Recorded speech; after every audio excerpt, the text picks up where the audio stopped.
మంచి ఉద్దేశంతో ఇది ప్రజల ముందు తీసుకెళ్ళాలి. ఈ జిల్లా ఈ మండల ప్రజలందరి దృష్టికి తీసుకెళ్ళాలి.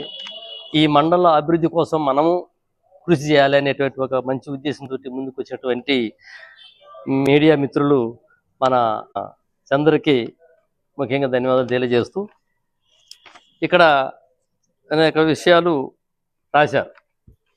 ఇవన్నీ కూడా ప్రస్తుతం వీటిని సాధించుకునే కోసం ఈ ప్రాంత ప్రజలు ప్రతి ఒక్కరు కూడా నిలబడి పోరాడి సాధించుకునేటువంటి అవసరం ఉన్నది.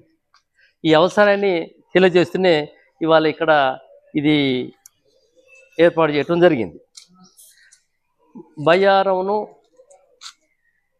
నియోజకవర్గ కేంద్రంగా గుర్తించాలి, చేయాలి అనేటువంటిది ఒక ప్రతిపాదన చాలా కరెక్ట్ అయినది. ఎందుకంటే ఇప్పుడు ఎంతవరకు మనోడు చెప్పాడు, ఇది ఒక చరిత్ర కలిగినటువంటి బయ్యారం.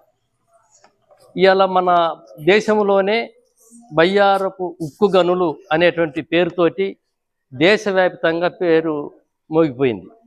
ఆ రకంగా బయ్యారానికి మన దేశంలోనే ఒక స్థానం అనేది అక్కడ ఏర్పడింది. అలాంటి చరిత్ర కలిగినటువంటి ఒక మంచి స్థానాన్ని సంతరించుకున్నటువంటి బయ్యార కేంద్రాన్ని నియోజకవర్గంగా చేయటం అనేది కరెక్ట్గా ఉంటుంది. అలాగనుకుంటే మరి గంగారం చేయొచ్చు కదా, కొత్తగూడెం చేయొచ్చు కదా, లేకపోతే గూడూరు చేయొచ్చు కదా అనేటువంటిది కూడా వస్తాయి. అటువంటి కూడా అలా మాట్లాడతారు, మాకెళ్ళి చేయొచ్చు కదా అనేటువంటిది. కాకపోతే ఇక్కడ ఉన్నటువంటి భౌగోళిక పరిస్థితిని చూసుకున్నప్పుడు ఇదే బయ్యారం మీదుగా 4 వే లైను ఒక నేషనల్ హైవేకి ఉన్నటువంటి ఏరియా ఇది. ఈ నేషనల్ హైవేకి ఉన్నటువంటి దాని మీద ఇక్కడికి వచ్చేసిన అధికారులు కానీ గవర్నమెంట్ కానీ దీన్ని నియోజకవర్గం చేస్తే స్పందన కూడా దానికి తగ్గట్టుగానే ఉంటుంది. ఇలా గంగారాను కొత్తగూడెం చేస్తే మారుమూల ప్రాంతం అయింది, అక్కడికి వెళ్ళటానికి కూడా కొంత ఇబ్బందికరమైనటువంటి స్థితి ఉంటుంది. కాబట్టి దీన్ని చేయాలనేటువంటి ఒక నిర్ణయం కరెక్టు.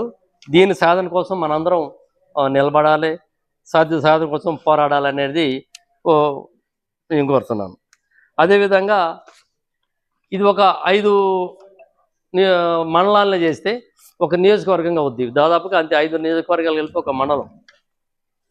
కాబట్టి గార్ల, బయ్యారం, కొత్తగూడెం, గంగారం ఆరుతో పాటు ఇటు ఉన్నటువంటి ఏజెన్సీకి సంబంధించినటువంటి అటు జగతరావుపేట కావచ్చు, కంబాలపల్లి కావచ్చు, దేనైనా కూడా ఒక మండల కేంద్రం చేస్తే అది చేయటం వల్ల ఏంటంటే 5 మండలాలు అవుతాయి.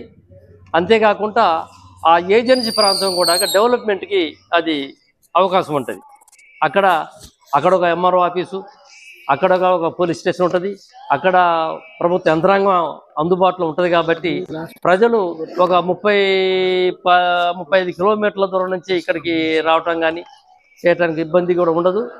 తర్వాత దాన్ని బట్టి డెవలప్మెంట్ కూడా ఏజెన్సీలో బాగా జరుగుద్ది అనేటువంటి ఇది ఒకటి ఉంది. అలా చేస్తే బాగుంటుంది అన్నది. అంతేకాకుండా మనం చేయాలనేది కాకుండా దీని సాధన కోసం కూడా మనం గవర్నమెంట్ ఒత్తిడి చేయాలి, దీన్ని చేయించాలనే దాంతో మనమంతా కూడా కృషి చేయాలనేది నేను కోరుతున్నాను.